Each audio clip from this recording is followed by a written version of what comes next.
सतगुरु जी कहते हैं कि अत्यंत इस गतिशील मन को, चंचल मन को निश्चल कैसे करें।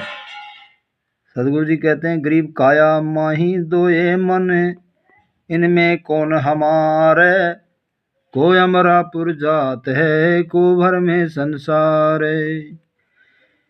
यानी जो बहिर्मुखी मन है वह चंचलता के कारण काम, क्रोध, लोभ, मोह आदि विषय विकारों में उलझा रहता है और बार बार इस संसार में भटकता फिरता है।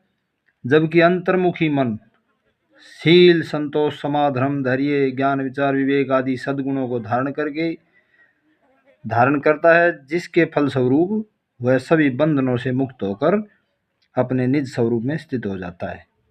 आगे महाराज जी कहते हैं, गरीब नूरी मन से मिल रहो, खाकी खारिज कीन, ज्ञान शब्द से मारिए 5-25-3।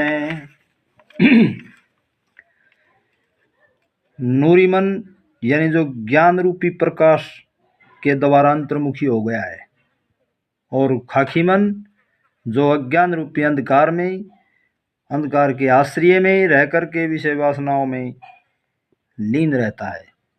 क्योंकि मानव की सब इंद्रियां स्वभावत ही बहिर्मुखी हैं और वे सदा ही बाहरी विषयों के बारे में सोचते रहते हैं, कभी भूत की, कभी भविष्य की, कभी यहाँ की, कभी वहाँ की।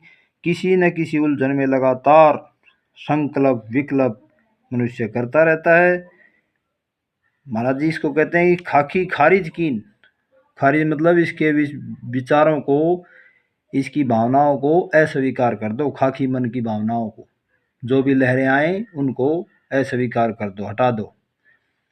आगे कहते हैं कि यो बहुरंगी नहीं बोले रे, यो भवंच तरदश डोले रे, यो आवत जावत ना दिखे रे, मन मानत ना ही सीखे रे। यानी ये मन बड़ा प्रबल है और चंचल है।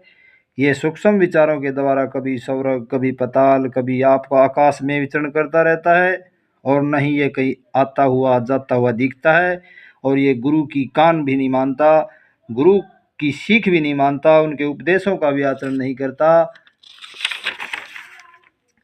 फिर महाराज जी कहते हैं कि गरीबियों मन भूल्या ब्रह्म को, दुनिया देखन जाए, चोरी में चित देते हैं, सुन सुन भक्ति रिसाए।